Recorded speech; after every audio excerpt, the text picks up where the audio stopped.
मुच्यते। पूर्णस्य पूर्णमादाय पूर्णमेवावशिष्यते। ॐ शान्ति शान्ति शान्तिः। शङ्करं शङ्कराचार्यं केशवं बादरायणम्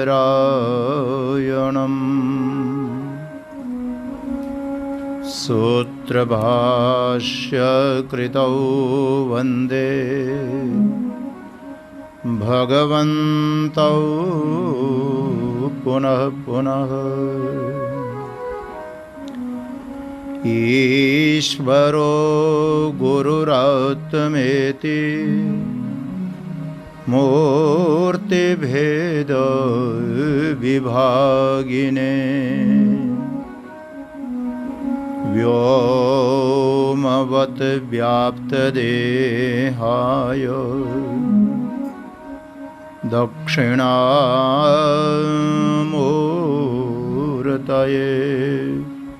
नमः।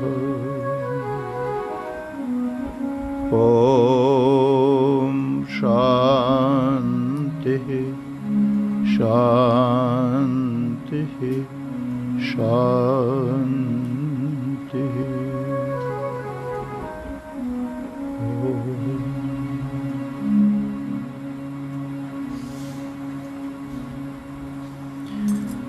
गोविंद हरे गोपाल हरे,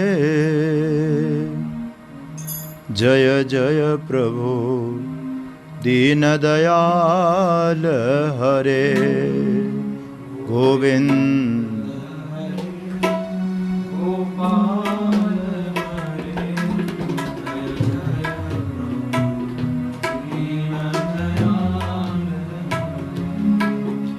गोविंद हरे गोपाल हरे, जय जय प्रभु दीन दयाल हरे। गोविंद हरे गोपाल हरे, जय जय प्रभु दीन दयाल हरे। हे गोविंद हरे गोपाल हरे, जय जय प्रभु दीन दयाल हरे।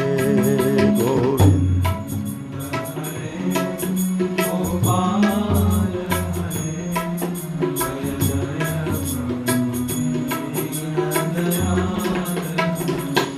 हे जय जय प्रभु दीन दयाल हरे।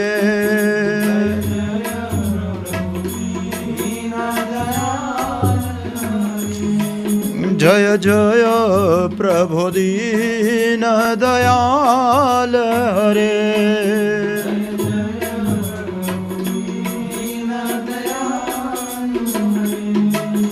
गोविंद हरे गोपाल हरे,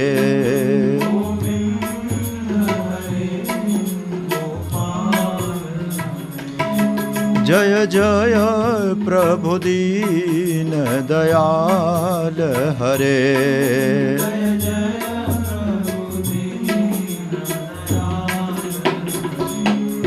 गोविंद हरे गोपाल हरे, जय जय प्रभु दीन दयाल हरे।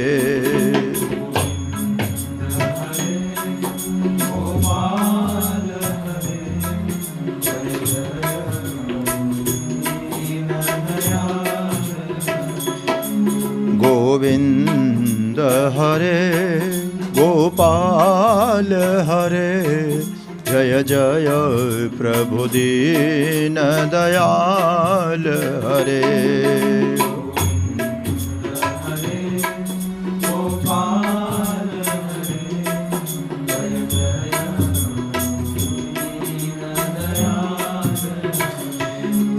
जय जय प्रभु दीन दयाल हरे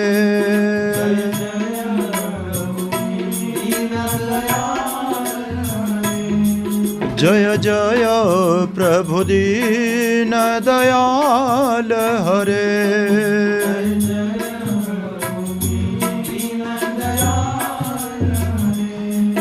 गोविंद हरे गोपाल हरे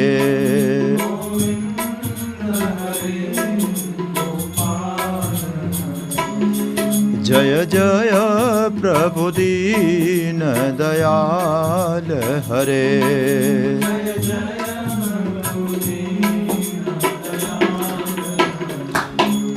गोविंद हरे गोपाल हरे जय जय प्रभु दीन दयाल हरे गोविंद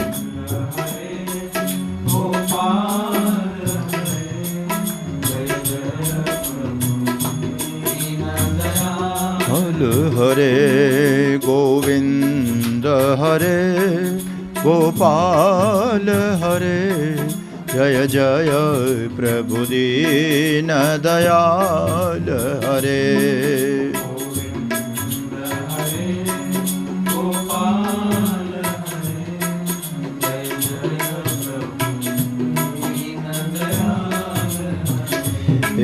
जय जय प्रभु दीन दयाल हरे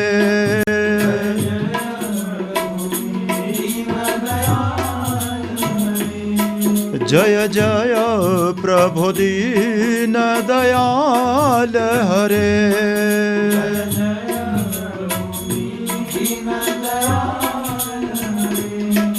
गोविंद हरे गोपाल हरे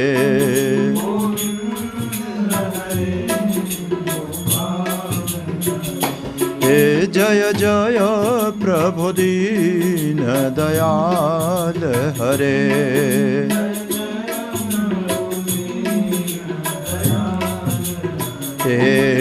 गोविंद हरे गोपाल हरे जय जय प्रभु दीन दयाल हरे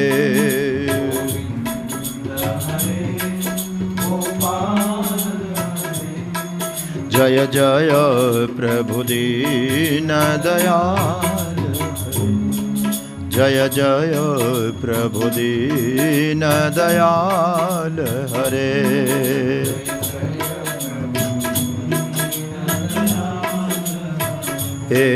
जय जय प्रभु दीन दयाल हरे दयाल हरे सच्चिदानंद भगवान की सत्य सनातन धर्म की सद्गुरुदेव महाराज की गोपाल कृष्ण भगवान की गौ माता की पवन पुत्र हनुमान जी महाराज की ओम नमः पार्वती पतये हर हर महादेव।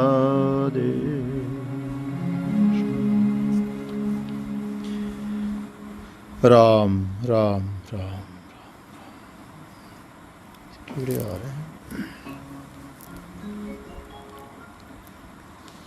अध्यात्म तीर्थ प्रेमपुरी जी आश्रम मुंबई के द्वारा संपूर्ण विश्व के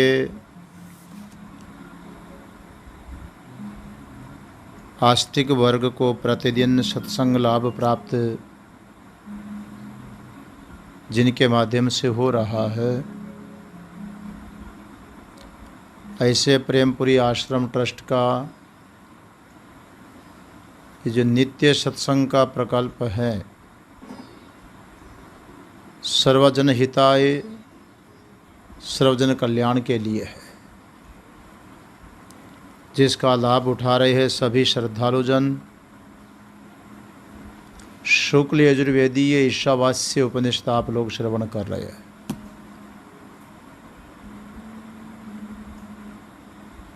संभूति और असंभूति उपासना के प्रसंग को यथा संभव पूर्ण करने का प्रयास हुआ। ये जो शुक्ल यजुर्वेदीय ईशावास्य उपनिषद हैं,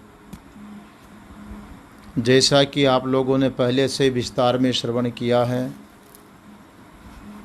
ये संपूर्ण ग्रंथों का सारभूत उपनिषद है। इसमें मनुष्य के जीवन को या उनके साधना पथ को दो धाराओं में विभक्त किया गया, निवृत्ति धारा और प्रवृत्ति धारा, जिनके प्रतीकात्मक मंत्र आए हैं प्रथम और द्वितीय मंत्र। ईशावास्यम इदम सर्वम यत्किंच जगत्याम जगत तेन त्यक्तेन भुंजिथा मागृध कस्य स्विधनम।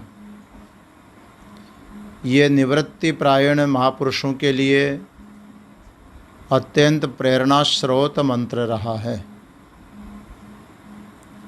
और दूसरा मंत्र आया है कुर्वन्नेवेह कर्माणि जिजीविषेत् शतं समाहा एवं त्वयि नान्यथे तोस्ति न कर्म लिप्यते नरे। ये प्रवृत्ति प्रायण साधकों के लिए प्रेरणा स्रोत मंत्र हैं।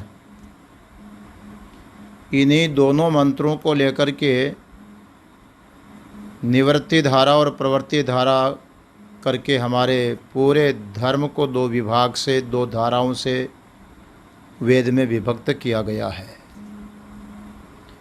दोनों ही धर्म है, दोनों मार्ग पर चल करके आखिर अपना आत्मकल्याण ही होता है। सुंदर प्रसंग चला है। देखो, प्रथम मंत्र जो आया निवृत्ति धारा का, उस मंत्र की संपुष्टि के लिए 6 मंत्र आए हैं। असुर्यानाम ते लोका अंधेन तमसा वृता, तीसरे मंत्र से लेकर के सप्रियगा शुक्रम कायमव्रणम अस्नाविरम शुद्धम पाप विद्धम इत्यादि, ये 8 मंत्र पर्यंत इस निवृत्ति प्रायण मार्ग वालों का जो प्रेरणा स्रोत प्रथम मंत्र है, उन्हीं की साधना में सहायक मंत्र आए हैं ये 6 मंत्र। तो 6 मंत्र तो प्रथम मंत्र की व्याख्या स्वरूप हो गए और निवृत्ति प्रायणों के लिए महत्वपूर्ण मंत्र माने गए हैं। इसी प्रकार जो द्वितीय मंत्र प्रवृत्ति प्रायण पुरुषों के लिए है, सद्गृहस्थों के लिए मुख्य करके कह सकते हैं हम लोग, वो जो दूसरा मंत्र है जिसका विस्तार कर्म उपासना के रूप में वहाँ पर भी 6 मंत्रों में किया गया है। नवम मंत्र से लेकर के चतुर्दश 14वें मंत्र पर्यंत पहले मंत्र 3 मंत्रों में विद्या और अविद्या करके कर्म और उपासना का वर्णन आया। दूसरे में उपासना का विस्तार हुआ। 12वें मंत्र से लेकर के 14वें मंत्र पर्यंत 3 मंत्रों में उपासना पद्धति को सुस्पष्ट करने का भगवती श्रुति ने अनुग्रह किया है, कृपा की है। इस प्रकार से ये 7 मंत्र निवृत्ति प्रायणों के लिए हो गए हैं और 7 मंत्र प्रवृत्ति प्रायण पुरुषों के लिए हो गए। 14 मंत्र इस प्रकार इस उपनिषद में हुए जिनका विचार अब तक हम लोगों ने किया। इसके बाद में 4 मंत्र और शेष हैं। ये चारों मंत्र भगवान से प्रार्थना के रूप में हैं। प्रार्थना के रूप में, यद्यपि प्रार्थना प्रवृत्ति प्रायण पुरुषों के लिए हैं, जिन्होंने कर्म और उपासना के द्वारा, और उपासना में भी जिन्होंने संभूति उपासना, कार्य ब्रह्म की उपासना की है, उन उपासकों के लिए प्रमुख रूप से ये मंत्र माने गए हैं कि अंतिम समय में प्रार्थना हो। मगर जो प्रथम निवृत्ति प्रायण पुरुषों के लिए 7 मंत्र आए हैं, वो लोग भी जरूरी नहीं है कि निवृत्ति प्रायण अभ्यास करते करते अद्वितीय आत्मा भाव का ब्रह्मात्मा रूप से अनुभव हो ही जावे। हो सकता है कदाचित कोई प्रतिबंध सामने आ गया तो अत्यंत प्रयत्न करने पर भी, अभ्यास करने पर भी ब्रह्मात्मिक के बोध होना संभव नहीं है। कोई न कोई रुकावट आ सकती है और उसको लेकर के ब्रह्म अभ्यासी को भी पुनर्जन्म प्राप्त करना पड़ सकता है। प्रतिबंध रह जाए तो ऐसा प्रतिबंध होता है कि वो ब्रह्मनिष्ठा प्राप्त होने ही नहीं देगा, यथार्थ बोध होने ही नहीं देगा। तो निवृत्ति प्रायण धारा वालों के लिए भी इन मंत्रों को कहें कि प्रार्थना मंत्र हैं तो कोई अनुचित नहीं होगा। दोनों पक्ष के साधकों के लिए ये चारों के चारों जो मंत्र आ रहे हैं हमारे सामने, 14वां, 15वां, 17वां और 18वां मंत्र, ये चारों मंत्र बहुत महत्वपूर्ण उपयोगी मंत्र हैं। यहाँ चित्त भाव शुद्धि के लिए बहुत ही श्रेष्ठ मंत्र हैं। इसमें प्रार्थना की गई है और जो प्रार्थना की गई है वो ऐसा लगता है कि अंतिम समय की प्रार्थना है, प्रयाण काल समय की प्रार्थना है। अब ये प्रयाण काल समय कौन सा होगा, अंतिम समय कौन सा होगा? बोले जब मृत्यु आती है तो उसको अंतिम समय बोलते हैं। देखो, एक बात गहराई से विचार करके देखते हैं तो ये बताइए कि मृत्यु कब नहीं आती है? कब मृत्यु नहीं आती है? श्रीमद् भागवत महापुराण में एक बहुत सुंदर श्लोक वसुदेव जी के द्वारा व्यास जी ने कहलाया है। जब देवकी के ऊपर कंस तलवार उठा लेता है, आकाशवाणी से सुना था ना कि इसका 8वां गर्भ तुम्हारा काल बन करके पैदा होगा, जिसको तुम भाव से विदाई दे रहे हो। तब यह सुनते ही कंस ने विचार किया कि न रहे बांस न बजे बांसुरी, ये बहन रहेगी ही नहीं तो ये मुझे मेरा काल को कैसा पैदा करेगी। उसको मारने के लिए उसने तलवार उठाई। जब तलवार उठाती है तो प्रसंग तो बड़ा रोचक और महत्वपूर्ण है। देवकी ने अपने भाई को ये नहीं कहा कि भैया मेरा कौन सा अपराध है, इस मंगल अवसर पर तुमने मेरे पर तलवार क्यों उठाई। कुछ नहीं बोलती हैं।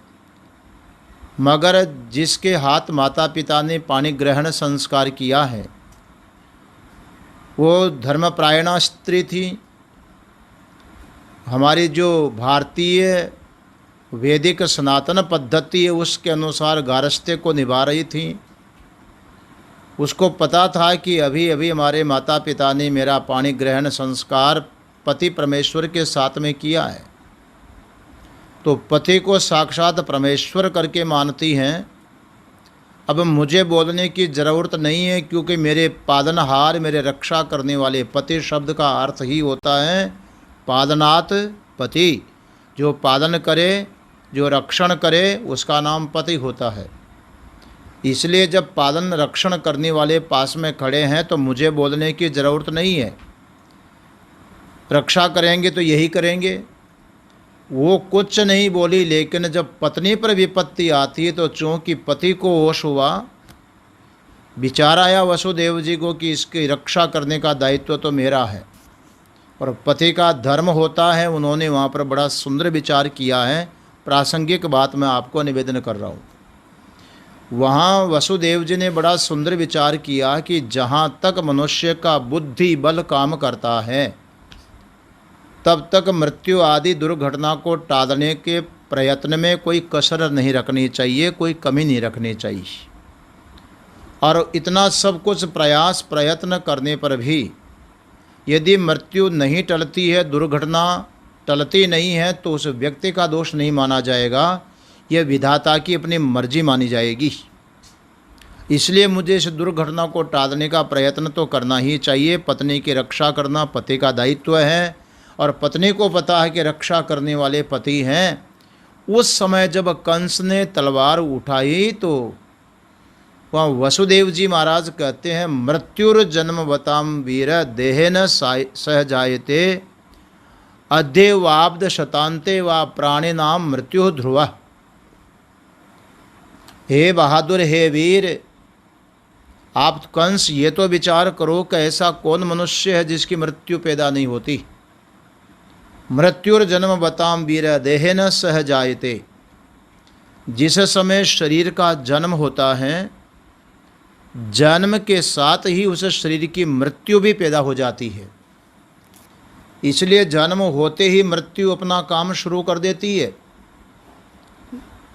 घर्षण करना शुरू कर देती है। जिस रोज इंसान पैदा होता है, कल्पना करो 100 वर्ष की जिंदगी लेकर के पैदा हुआ, आयु लेकर के पैदा हुआ, मगर एक दिन निकल गया तो 100 में एक दिन तो कम हो ही गया। उसके एक दिन को मृत्यु निकल गई है। और 1 वर्ष निकल जाता है तो समझते हैं कि बच्चे का प्रथम 1 वर्ष पूरा हुआ है, आज जन्म दिवस है, खुशी मनाते हैं। मगर हकीकत ये होती है कि 100 में से उसका 1 वर्ष को मृत्यु निगल चुकी है, खा चुकी है। तो देखिए, किसी भी शरीर का जब अंत होता है तो एक दिन में नहीं होता, प्रतिपल मृत्यु उसको ग्रसित कर रही है, निरंतर निगल रही है। वो तो काल तो सर्प की तरह होता है। सर्प जैसे जीवित चूहे आदि को निगल जाता है, मेंढक को निगल जाता है, उसको जरा भी पता नहीं चलता है कि काल के गाल में समा रहा हूँ। ठीक इसी प्रकार से हर व्यक्ति की स्थिति है, निरंतर काल के गाल में समा रहा है पर उसको होश नहीं होता। भर्तृहरि ने बहुत अच्छी बात कही है जी। आदित्य से गता गतैरह रह संक्षीयते जीवितम व्यापारे ही बहु कार्यभार गुरुभिः कालोन विज्ञायते। सूर्य नारायण भगवान आ रहे हैं, जा रहे हैं, उदय होते हैं, अस्त हो जाते हैं, रात आई, रात गई, दिन आया, दिन गया, रात आई। इस क्रम में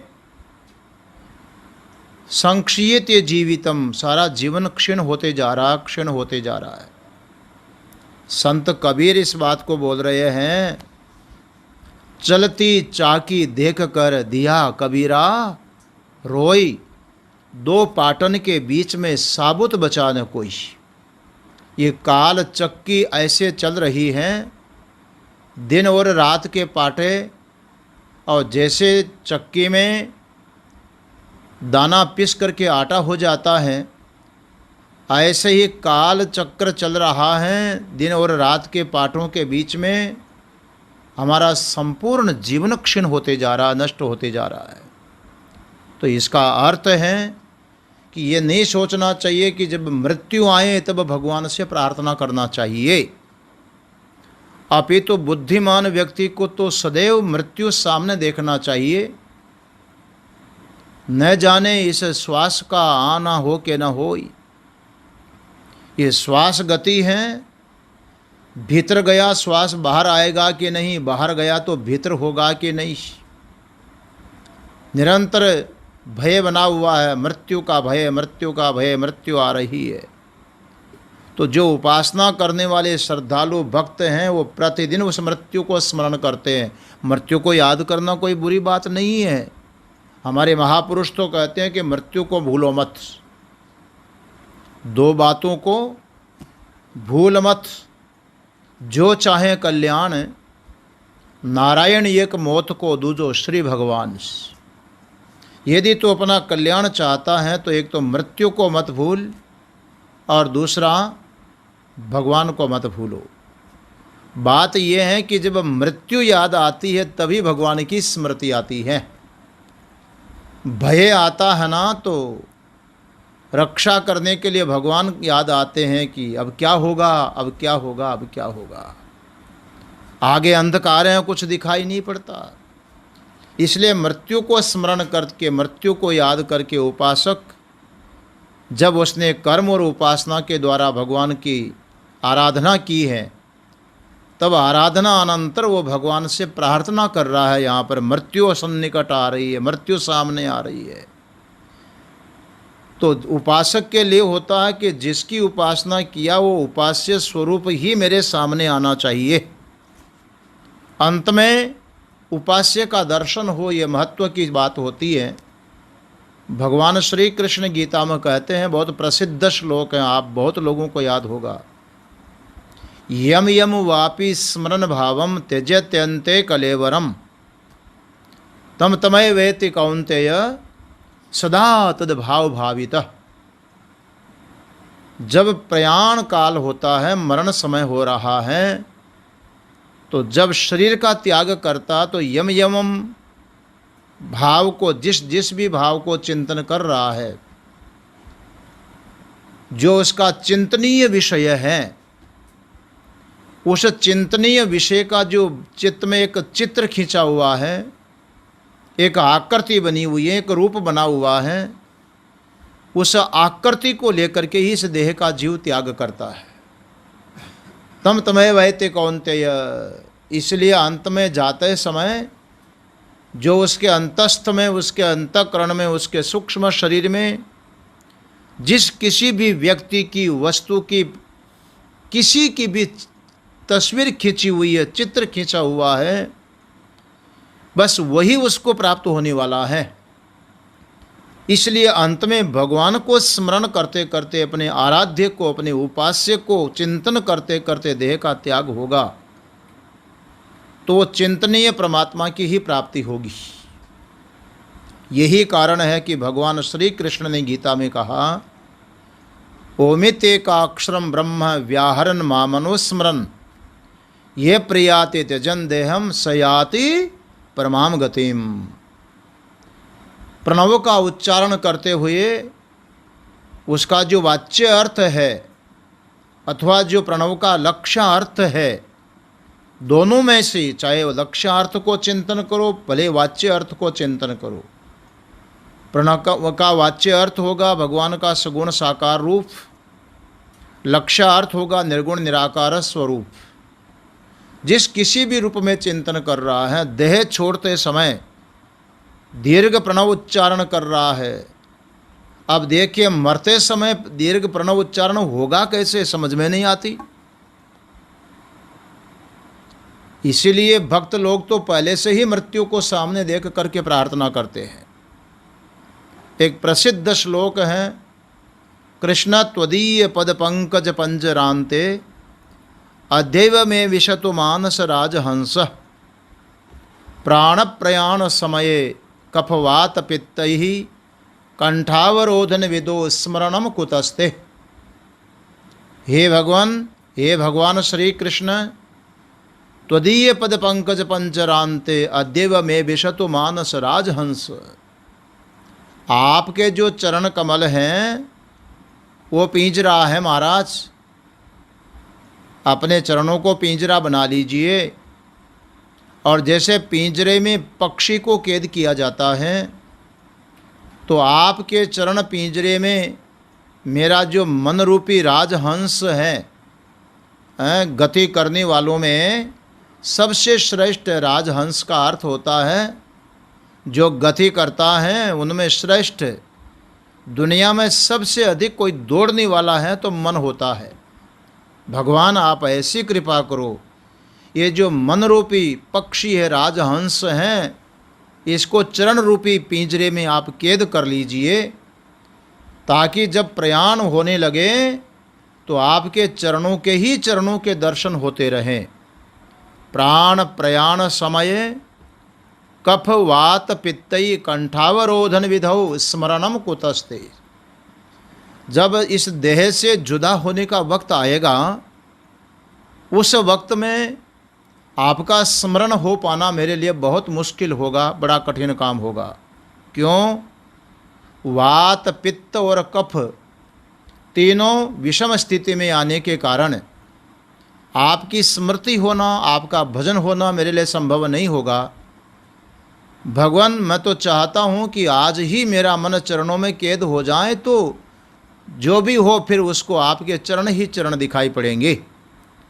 अब आप देखिए, जो भक्त लोग होते हैं, जो श्रद्धालु लोग होते हैं, जो मुमुक्षु होते हैं, जो परमात्मा के दर्शन के पिपासु होते हैं, दर्शनाभिलाषी होते हैं, साक्षात्कार की अभिलाषा रखने वाले होते हैं, वो तो निरंतर अपनी मृत्यु को सन्निकट देखते हुए भगवान से इस प्रकार से प्रार्थना करते हैं, क्योंकि जिसको स्मरण कर रहा है आखिर में उसी की प्राप्ति होनी है।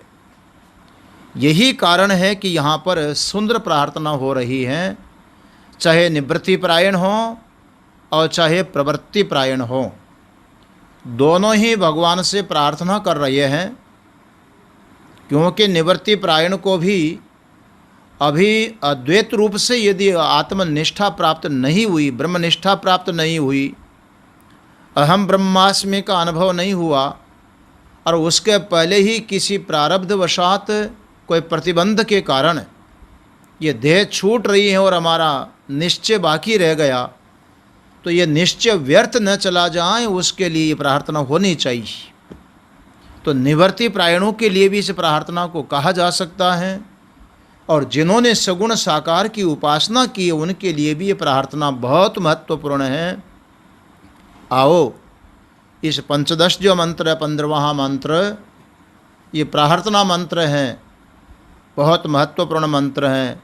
सभी प्यारे श्रोतागण इस मंत्र का उच्चारण कर लें, और उसके बाद इसके अर्थ में भी हम लोग जहाँ तक हो सके गंभीरता से विचार करने का प्रयत्न करेंगे।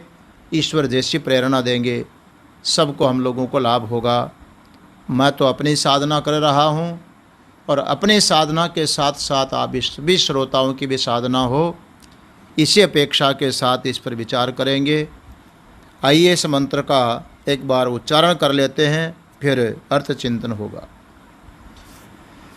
हिरणमयेन पात्रेण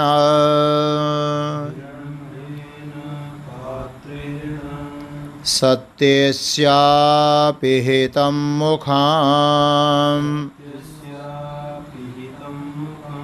तत्त्वं पूषन्नपावृणो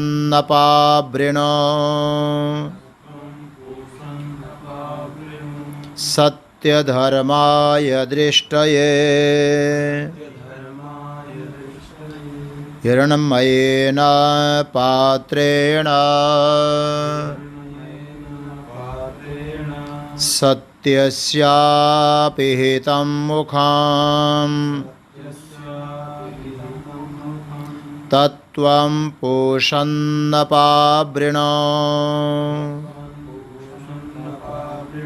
सत्यधर्माय दृष्टये। आइए इस मंत्र का सीधा सीधा शब्दार्थ है। हिरण्मयेन पात्रेण सत्यस्य अपहितं मुखम। सत्यस्य मुखम हिरण्मयेन पात्रेण अपहितं।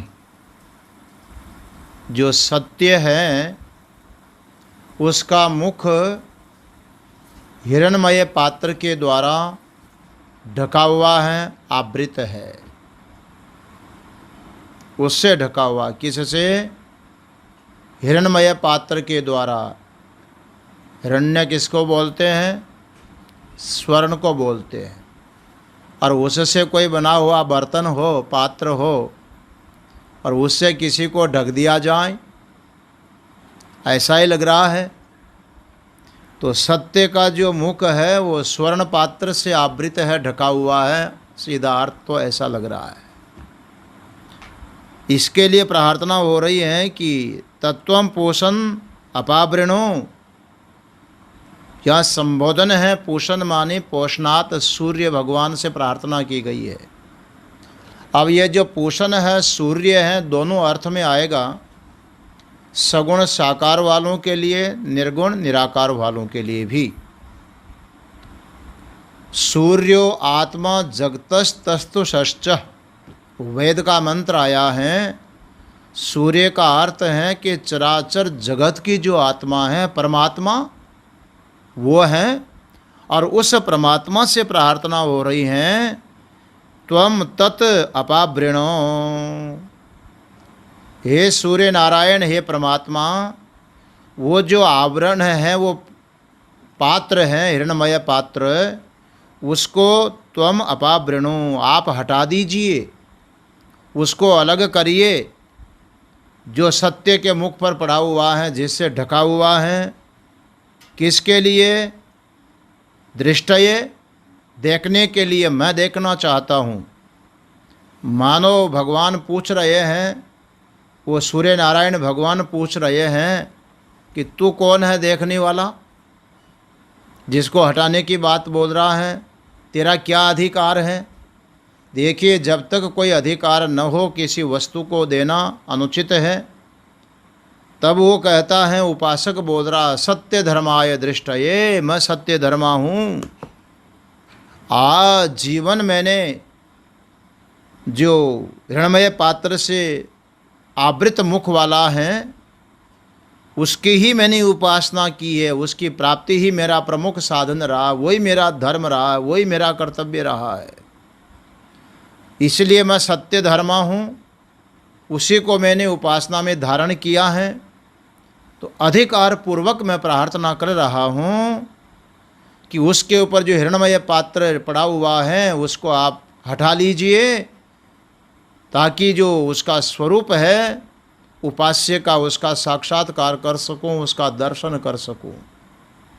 ये इस मंत्र का शब्दार्थ है। आओ इसमें थोड़ा और गहराई से विचार करने का प्रयास करते हैं। चूँकि अभी उपासना का प्रसंग पीछे गया है, और जो उपासक है अंतिम समय में जिस हिरण्यगर्भ की उपासना की है, उस उपास्य स्वरूप के दर्शन के लिए प्रार्थना कर रहा है। एक अर्थ तो इसका ये है। किंतु मैंने उपनिषद का परिचय देते हुए निवेदन किया था कि उपनिषद ये दो प्रकार की हैं। जो ईशावास्य उपनिषद हैं, दो शाखाओं में इसका वर्णन आया है, माध्यन्दिनी शाखा और काणव शाखा करके। ये काणव शाखा वाली जो उपनिषद हैं, उसका ही हम लोग यहाँ पर विचार कर रहे हैं, चिंतन कर रहे हैं। ये जो दो विभाग आया है, निवृत्ति प्रायण और प्रवृत्ति प्रायण, ये काणव शाखा के लिए, दोनों विभाग वालों के लिए ये मंत्र आए हैं, ये उपनिषद बनी है। लेकिन माध्यन्दिनी शाखा में पूरी की पूरी उपनिषद को निवृत्ति प्रायण पक्ष में ही लिया गया है। वहाँ अंत में भी परमात्मा का ही निरूपण किया गया है, इसलिए अद्वैत परक ही ये उपनिषद मानी गई है। तो वहाँ पर भी इस मंत्र को हमें घटा करके देखना होगा। आओ एक व्यवहारिक दृष्टि से मंत्र पर हमें विचार करते हैं। प्रथम जो मंत्र आया है, ईशावास्यमिदं सर्वं यत्किंच जगत्याम जगत तेन त्यक्तेन भुंजिता मा गृध कस्य स्विद्धनम। अंतिम चरण पर आप ध्यान देंगे, मा गृध कस्य स्विद्धनम। गृधा मत करो, क्योंकि ये धन किसका है? मिथ्या वस्तु किसी की भी नहीं होती है, धन किसका है? गृधा नहीं करना चाहिए। जो सत्य का दर्शन करना चाहता है वो गृधा से दूर रहे, क्योंकि मिथ्या वस्तु है। मिथ्या वस्तु न अपनी होती न दूसरे की होती है। लेकिन लोक व्यवहार में देखते हैं कि सबसे बड़ा खतरा गृधा से ही होता है। सबसे बड़े भगवान ने एक साधक मनुष्य के लिए शत्रु माने हैं, तीन शत्रु। त्रिविधम नरकस्य इदम द्वारम नाशनमात्मन काम क्रोधस्तथा लोभ। तीन नरक के द्वार माने गए हैं। इधर तीसरे अध्याय में भगवान श्री कृष्ण ने बहुत सुंदर बात कही है। अर्जुन ने प्रश्न किया था, अथ केन प्रयुक्तोयम पापम चरति पुरुष अनिच्छन्नपि वार्ष्णेय बलादिव नियोजित। अर्जुन ने भगवान से प्रार्थना की है कि अथ केन प्रयुक्तोयम पापम चरति पुरुष। भगवान, मनुष्य जो पापाचरण करता है, अधर्म करता है, शास्त्र विरुद्ध आचरण करता है, उसका प्रेरक कौन है? कौन करवा रहा है उससे? अनिच्छन्नपि, कोई मनुष्य नहीं चाहता है कि मैं पाप करूं, क्योंकि हर मनुष्य को पता है कि पाप का फल ताप होता है, दुख होता है, परिणाम ठीक नहीं होता, तो मनुष्य नहीं चाहता कि मैं पाप करूं। फिर भी बलादिव नियोजित है, नहीं चाहते हुए भी जैसे कोई दूसरा जबरदस्ती से पकड़ करके उससे नियुक्त कर रहा कि तुमको करना पड़ेगा, और वो मजबूर होकर के करता है। तो केन प्रयुक्तो अयम पापम चरति, वो जो उसको प्रेरित कर रहा है, धक्का मार रहा कि करो, करना पड़ेगा तुमको, नहीं करने वाले कौन होते हो, तो उससे पापाचरण कौन करवाता है? उसके उत्तर में भगवान श्री कृष्ण कहते हैं, काम एष क्रोध एष रजोगुण समुद्भव महास्नो महापापमा विद्यन मीह वैरिणम। भगवान कृष्ण कहते हैं कि देखो, नहीं चाहते हुए भी इंसान यदि पाप कर रहा है ना, तो उसके पीछे पाप कराने वाला कोई न कोई तो है। कौन है महाराज? बोले काम है। काम इति में स्यात् इति इच्छा काम शब्दिता। आचार्य शंकर कहते हैं कि ऐसा हो जाए मेरे लिए, फिर ऐसा हो जाए मेरे लिए, नई नई नई तरंगें उठती रहती है, ऐसा हो वैसा हो। ये जो इच्छाएं हैं, ये कामनाएं हैं, इंसान की कामना उससे पाप करवाती है। कैसे करवाती हैं? बोले देखो, कामना में यदि सफलता मिल गई ना, तो कामना एक ऐसी चीज़ होती है, ऐसी अग्नि होती है कि वो बुझती नहीं है, अपितु कामना में जो काम्य वस्तु है, विषय है, वो उस कामना के अनुसार काम्यता को यदि उपलब्ध करवा दिया जाए, तो वो विषय जाने के बाद कामनाओं को और भी बढ़ाता है। जैसे अग्नि, प्रज्वलित अग्नि है, उसकी जो ज्वालाएं हैं, अग्नि में उठने वाली ज्वालाएं, और उस अग्नि में यदि घृत डाल दिया जाए तो ज्वालाएं बढ़ेगी कि घटेगी? ज्वालाएं और बढ़ेगी, और प्रज्वलित होगी, और बढ़ती जाएगी, क्योंकि उसको घृत मिल रहा है, तो अग्नि भी बढ़ती जाएगी, ज्वालाएं बढ़ रही है। ठीक इसी प्रकार से कामयिता में, कामना करने वाले में जो इच्छाओं की ज्वालाएं उठ रही हैं, और जिस किसी भी विषय के प्रति वो इच्छा ज्वालाएं धधक रही हो, और वो विषय यदि उसको उपलब्ध होता, प्राप्त होता है, तो कामना शांत नहीं होती है, अपितु उसकी कामना और बढ़ती जाती है। कामना बढ़ेगी तो कामनाओं के बढ़ने का नाम होता है लोभ। और कदाचित जिसकी वो कामना कर रहा है, काम्य वस्तु की उपलब्धि नहीं हुई, उसमें कोई न कोई प्रतिबंध आया, कोई रुकावट आई, कोई बाधा आई, तो जिस किसी भी प्रसंग को लेकर के, व्यक्ति विशेष को लेकर के उस काम्य वस्तु की प्राप्ति में बाधा उत्पन्न होती है, उस बाधा डालने वाले बाधक के प्रति क्रोध पैदा होगा। तुमने मेरी इच्छा पूरी नहीं होने दी। तो जो कामना है उसके दो रूप बनते हैं, एक लोभ रूप है तो दूसरा क्रोध रूप है। कामना ही इंसान से पाप करवाती है, वही अनर्थ करवाती है। जब तक इंसान के भीतर में कामना पड़ी हुई है, तब तक उसको सत्य का साक्षात्कार होना संभव नहीं है। तो यहाँ पर जो मंत्र आया है, हिरण्मयेन पात्रेण सत्यस्यापिहितं मुखम, हिरण्मय पात्र का अर्थ स्वर्ण से बना हुआ बर्तन एक उपलक्षण है। स्वर्ण पात्र यहाँ पर उपलक्षण है। जैसे आजकल 2000 के, 500 के, 200 के, 100 के, 50 के कागज़ के नोट चलते हैं, पर कागज़ के जो नोट होते हैं उनका आधार क्या है? गवर्नमेंट जो नोट छापती है, किस आधार पर छापती है? वहाँ की करेंसी का आधार क्या है? जितना उनके पास में स्वर्ण उपलब्ध हैं, उस स्वर्ण की तादाद में, उस मात्रा के अनुसार ही कागज़ के नोट छापे जा सकते हैं। यदि स्वर्ण नहीं है तो कागज़ के नोट का कोई महत्व नहीं होगा, उसकी कीमत घटती जाएगी, कम से कम होती जाएगी। तो सबसे बड़ा जो धन का माध्यम होता है, धन जिसको माना जाता है, वो स्वर्ण प्रमुख रूप से धन माना जाता है। इसलिए यहाँ पर हिरण्मय पात्र का अर्थ है, अर्थात धन, जिसको पहले मंत्र में कहा माँ गृध, अरे भाई गृधा मत करो, कस्य स्विद धनम, ये धन है किसका? परंतु जो किसी का भी नहीं होता है वो सत्य को ढक करके रखता है। यही कारण है कि भगवान श्री कृष्ण कहते हैं, त्रिविधम नरकस्येदम द्वारम नाशनम आत्मनः काम क्रोधस तथा लोभ तस्मादेतम एतत्त्रयम त्यजेत। ये 3 नरक के द्वार हैं, काम, और फिर काम के बेटा क्रोध और लोभ, एक से एक बढ़कर के खतरनाक हैं। काम समाप्त होना किया जा सकता है, नहीं तो समय आने पर समाप्त हो जाता है, तो क्रोध रह जाता है।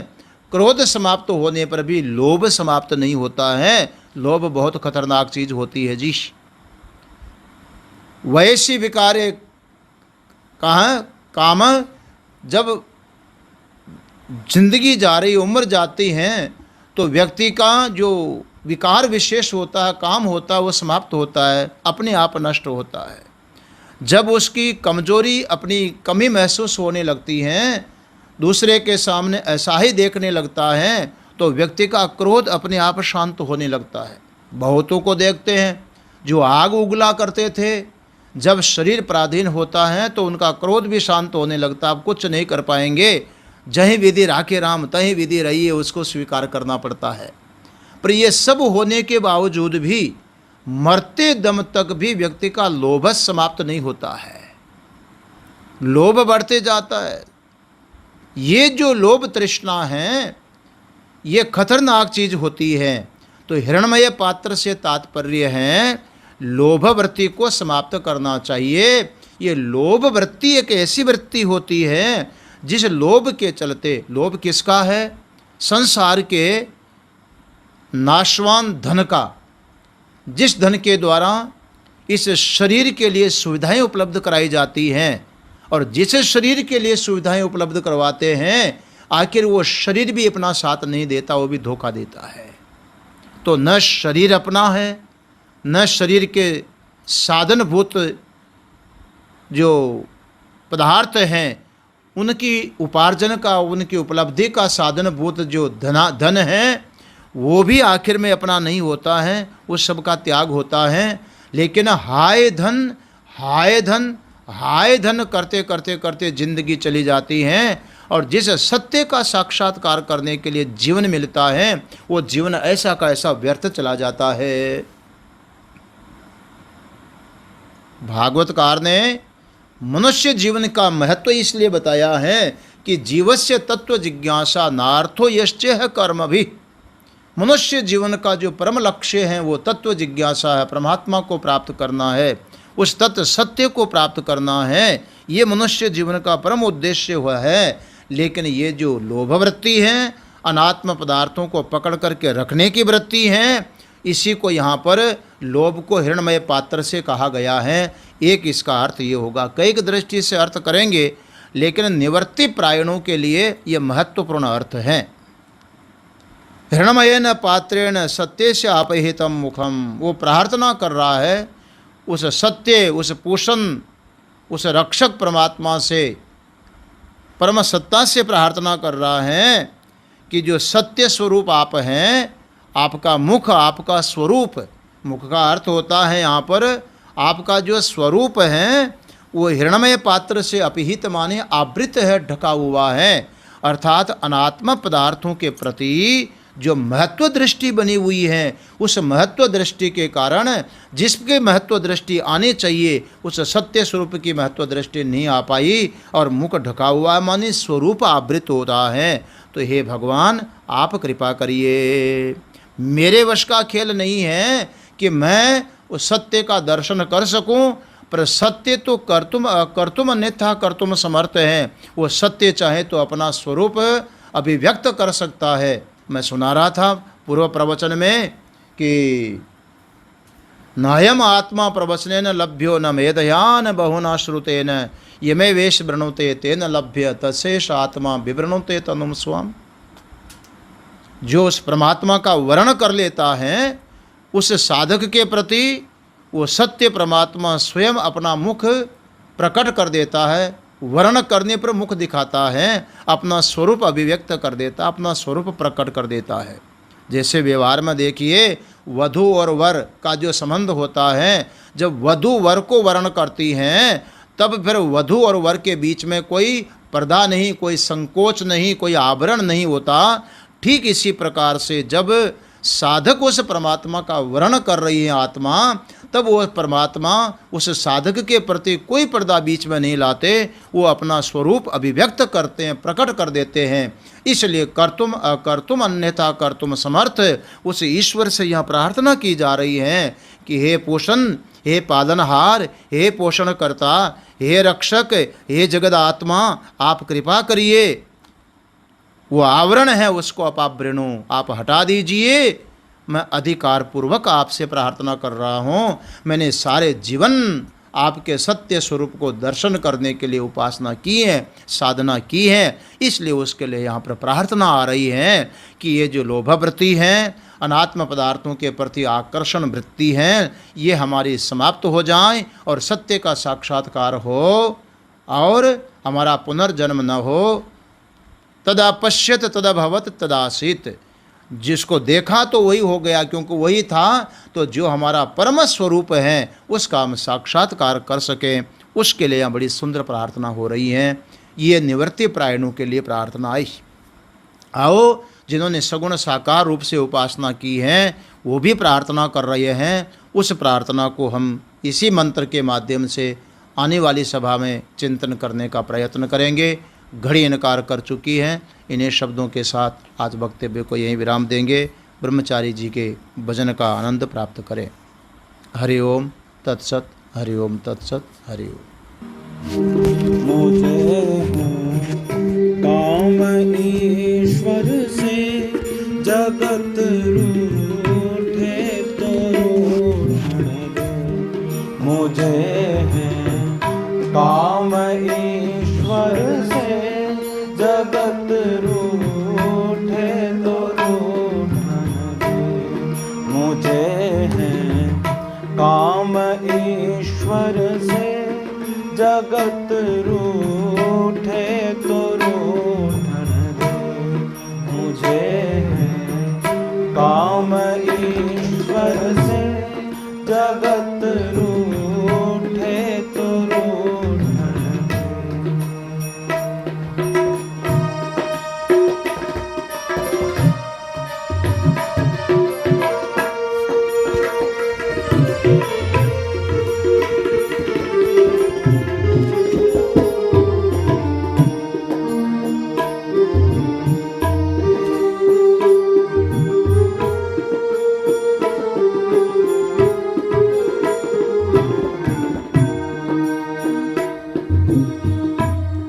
कुटुंब परिवार सुतदारा माल धन लाज लोकन की। कुटुंब परिवार सुतदारा माल धन लाज लोकन की। माल धन लाज लोकन की। हरि के भजन करने में, हरि के भजन करने में अगर छूटे तो छूटन दे। मुझे काम ईश्वर से जगत रूठे तो रूठन दे। मुझे काम ईश्वर से जगत रूठे तो रूठन दे।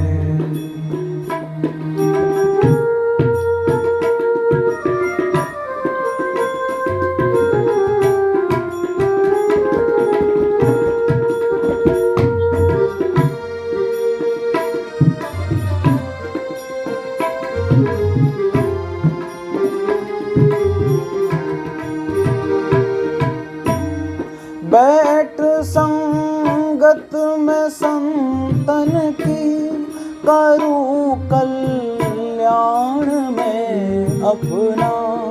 बैठ संगत में संतन की, करूं कल्याण में अपना।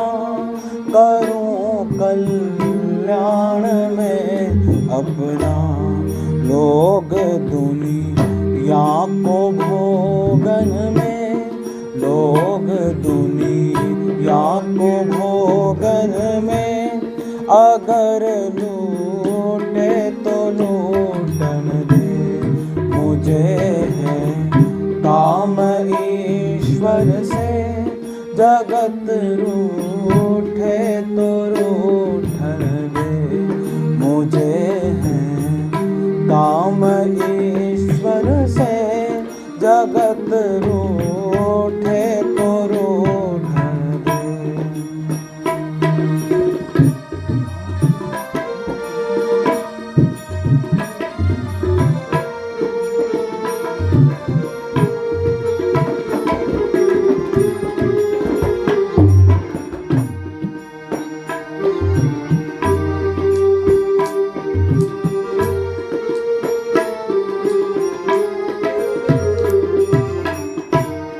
प्रभु का ध्यान करने की लगी दिल में लगन मेरे। प्रभु का ध्यान करने की लगी दिल में लगन मेरे। लगी दिल में लगन मेरे। प्रीति संसार विषयों से, प्रीति संसार विषयों से, अगर छूटे तो छूटन दे। मुझे है काम ईश्वर से, जगत रूठे तो रूठन दे।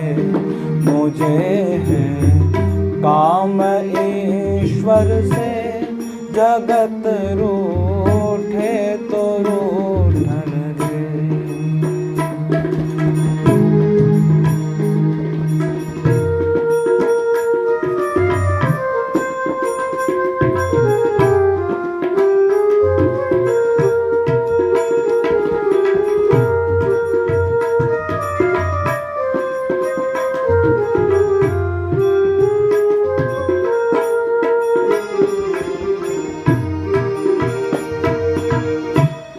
धरी सिर पाप की मटकी, मेरे गुरुदेव ने झटकी।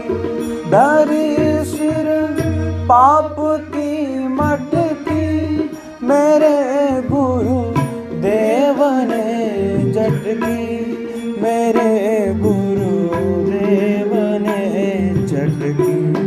वो ब्रह्मा नंद ने पटकी, वो ब्रह्मा नंद ने पटकी। अगर फूटे तो फूटन दे। मुझे है काम ईश्वर से, जगत रूठे तो रूठन दे। मुझे है काम ईश्वर से, जगत रूठे तो रूठन दे। जगत रूठे तो रूठन दे। जगत रूठे तो रूठन दे। जगत रूठे तो रूठन दे। जगत रूठे तो रूठन दे। जगत रूठे तो रूठन दे।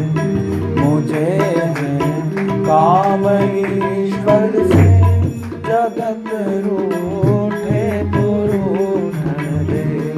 मुझे है काम ईश्वर से, जगत रूठे तो रूठन जगत रूठे तो रूठन दे, जगत रूठे तो पूर्णमिदं पूर्णात् पूर्णमुदच्यते पूर्णस्य पूर्णमादाय पूर्णमेवावशिष्यते। ॐ शान्तिः शान्तिः शान्तिः।